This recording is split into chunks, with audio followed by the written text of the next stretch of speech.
getting some of the lines off. Yeah, yeah, yeah. I've been up for a minute, now I'm down for it. I've been good with the team, never bad for it. I'ma work for the winner, never slack for it. And I live for the king, I got a crown for it. I know the way, ayy, know the way. He really is the way, he the way, ayy. You can follow me, ayy. I know the way, ayy. Never been afraid, cause we know the way, ayy. Ain't no shame in the way. See me smiling, I don't hide the pain in my face. Oh no, no. Give my all, I'm raising the stakes. People try to beat you, but we ain't in a race. Gotta believe there's still an open door if you don't see it. Just as long as I know my purpose, I won't lose it. I can't leave it. I get knocked down all the time, that doesn't mean that I'm defeated. I'm going through changes, ways, grace, know my place. Yeah, I made mistakes, but I didn't stay. Hey, welcome to Peanuts Automotive Adventures. We got a venture on the weekday. We got a venture today. Yep. Hey. I got back from school. You got back from school? Yep. What did you do in school? You can tell us what you did in school. I watched the video of the turtle that got hit by the ball. Okay, place the camera. Tell them. And also, this is he got like 2 more days left. Well, no, 3 more days left of pre-K, and we're gonna graduate to kindergarten. You'll be in kindergarten in September, so we're proud of that feat. Not only are we about the cars, the automotive adventures, we're about education too. So you're doing good in school, and we're proud of you. We are proud parents of you for doing so great in school. And what else? You can tell us all about school. This is your time. You know what I'm saying? So that's what we're gonna start doing. So I gotta start letting him. Well, school's about to be out. That's what I should have been doing. I should have been letting you talk about school more too. You know what I'm saying? Because you're very passionate. Not only is he passionate about cars, he's passionate about school too. So, but all right, let's get on to our adventure today. We got it right here. Yeah. Thank you to grab that paper for me right there, Peanut, please. All right, guys, this is what's going on today's adventure. I had to back in March when I was at the track. The tech person. I'm gonna get up. Keep that right there. Keep it right there. Thank you. The tech person that was teching the car in, and when I'm talking about loonies. I'm gonna turn around. He was giving me my safety tech in inspection, and he advised me to change out my fuel cell, or either cover it up with aluminum top and bottom, because the fuel cell in the car is actually recessed in the trunk floor pan. But it's supported very well. Evan Rubel is the one that fabricated everything for me and welded it up and all that in North Carolina. But he was like, don't go with this plastic cell. It's not safe. And if you was to do a burnout, what if something, kicks up from a rock or something, kicks up from the tire, and then he was saying that it could puncture the fuel cell, which I kind of agree, but after reading up on it, the circle track guys use the plastic cells and stuff all the time, but I take safety. Safety is paramount for me. I love, I'm trying to be safe no matter what I do. So what I did was to do some research. I made you grab the wrong thing.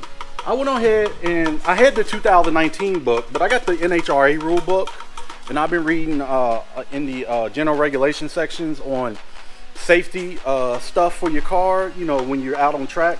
Even though I'm not running NHRA, to me NHRA is the highest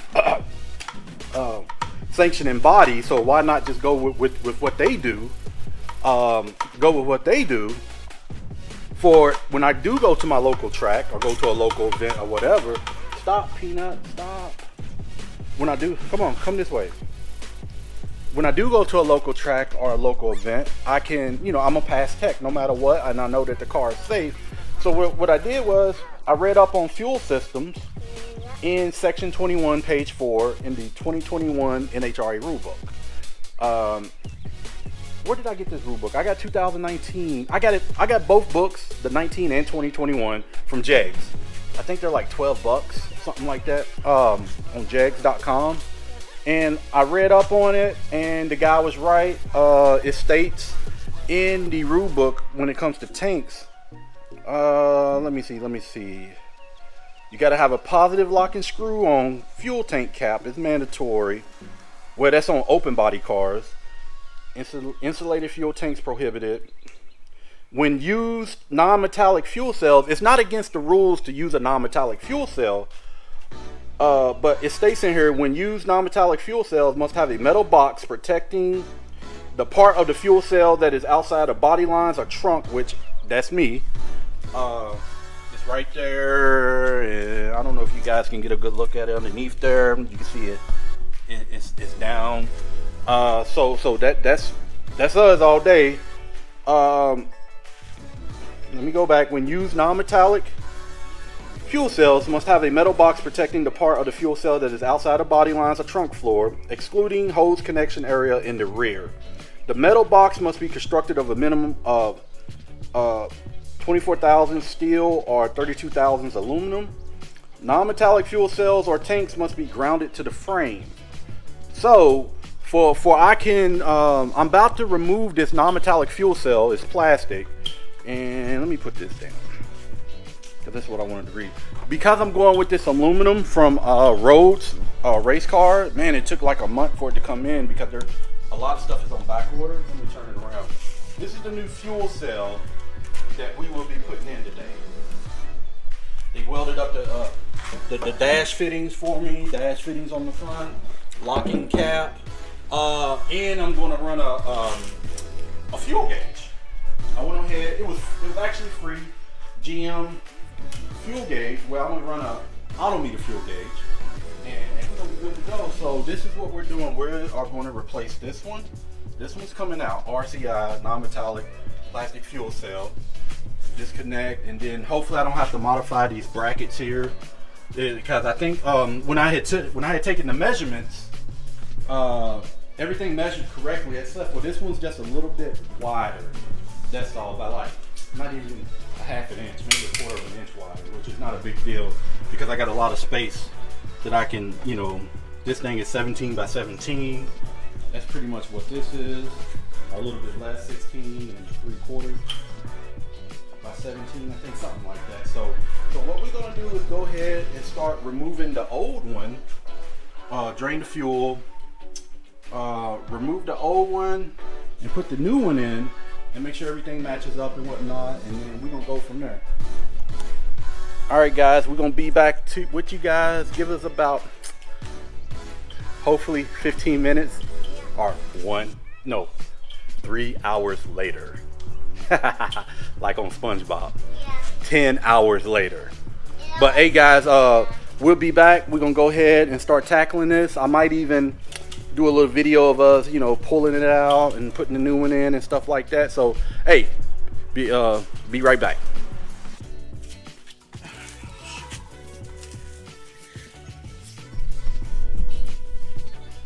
Let's see. All right. Some of the lines off. Look, that's good. Right there. So we'll let that drip. What's that? We'll let that drip. We have these. Probably dash 10 and dash 8. Alright, let's go up top. Oh man. Alright guys, we are back. Look at Peanut. He already found use for the old fuel cell. It's a ramp for his car. It's all good, it's all good. Alright guys. I'm thinking this is a 15-minute project. Dun dun dun dun. It wasn't. Let me try to clean that off for you. Let me try to clean that off. Because, what I had to do was, I'm going to turn it around and show you guys what I had to do. The bottom was fine. It fit well. I have to get some longer mount bolts for, oh shoot. Man, I'm tripping today. I got to get some longer mount bolts to put the mounts back, the straps back down. I'll get those tomorrow. I just ordered off Amazon. They'll be here tomorrow. Thank you, Amazon. I just ordered some 90-degree Union AN fittings, -10 and a -8 for the vent line and for the what is that thing called, Peanut? This right here. Shoot, the fuel return. The fuel return to the ethanol sensor. Put that back. Then I'll go ahead and run the fuel gauge. We might do that tonight too. Just run that wiring to the fuel gauge. Should be simple. Should be simple. So pretty much everything else is good to go. And I had to order an AN cap, a -10 AN cap, because my old one here wouldn't fit. So I just went ahead and ordered, because this is a -8. This one will not fit, because that's a -10 right there, right? So yeah, you know, it's a project, you know. One thing that I am learning is owning a race car is a full-time job. It really is. Especially if you're trying to get all the performance out of it and everything. You're gonna break stuff needs to be fixed, you gotta rearrange things, you gotta make sure it's safe. Full-time job, but we enjoy it. You know, this has always been my dream. Like I said in one of the earlier videos on the channel. You know, my love for cars and whatnot, and Peanut's love for cars. Yeah, but it's a humid day today, so we gonna get it done. You know, it takes some time. And our next event, matter of fact, is going to it's going to be next Friday in Dinwiddie. We're going to the East Coast Chevy Show, and we're gonna go ahead and do some testing and tuning, some running this car. And that's another reason why I'm trying to hurry and get everything done. But it did take like I mentioned earlier, it took like 30 days for the fuel cell to come in. So I guess COVID really is hurting and backing up the work and the supply chain and the logistics with companies. But I was patient. But it came in today. You see, we got right on it. Also, let me turn around. You look what I was doing too, Peanut. I didn't even show them this. I rearranged the wiring here. What I did was I relocated the on and off switch over here. So I'm just going to show you guys. I'm gonna slow up. I gotta get better with slowing up and showing content. I'll be like, yeah, I'll be trying to roll through. And also, yeah. And this is the on and off switch here. Push pull switch. It's called the push pull switch. To turn the main power onto the car.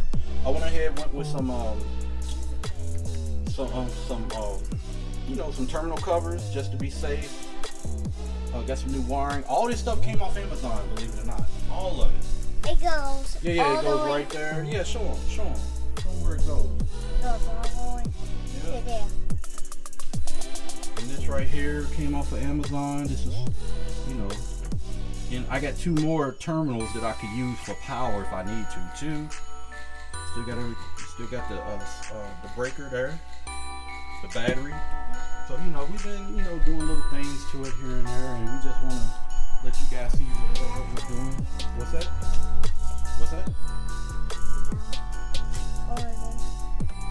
Oh, yeah. That's the fuel pump inertia switch. Yep. That thing popped on me. That's a new one. That came off Amazon too. That inertia switch, I did a hard launch back in the first week of May, and I'm launching. And after the 60-foot mark, maybe at the 100-foot, I can't even remember, but the car just shuts off. I'm like, what in the world? So I'm thinking something's broke or whatever. What's that? No, not that one. It popped in March. This one, it backfired in March. This one, it didn't do that. But the hard launch made the inertia switch pop. So it shut the fuel pump off and shut the car off. It's a safety feature that's in the car. But if it keeps popping it, that's why we got to do some testing. I'm just gonna bypass it because that's crucial. You could be like really lined up against somebody, a potential, what's the word I'm looking for? Competitor, and then your inertia switch pop. There's no excuses for that. You know what I'm saying? So we're gonna do some testing with it. It's just the weather, as y'all can hear. Y'all could probably hear the storm behind us. That's why we out here getting it in. Plus it's humid. Ain't it? It's humid, right? Look at this boy. That boy is sweaty, man. So yeah, this is the update on the car. Just show y'all, and I'm gonna start slowing up a little bit with showing you guys the items and what we're doing, because I noticed that when I be editing and reviewing the videos that I be going a little too fast. And I'm still an amateur, guys. Bear with us. Bear with us. With time, we'll get better. we left this. Yeah. But like I said, before we go in the house tonight, we're gonna cover those up. Matter of fact. Yeah. So this is just going in the garage on the shelf. Yep.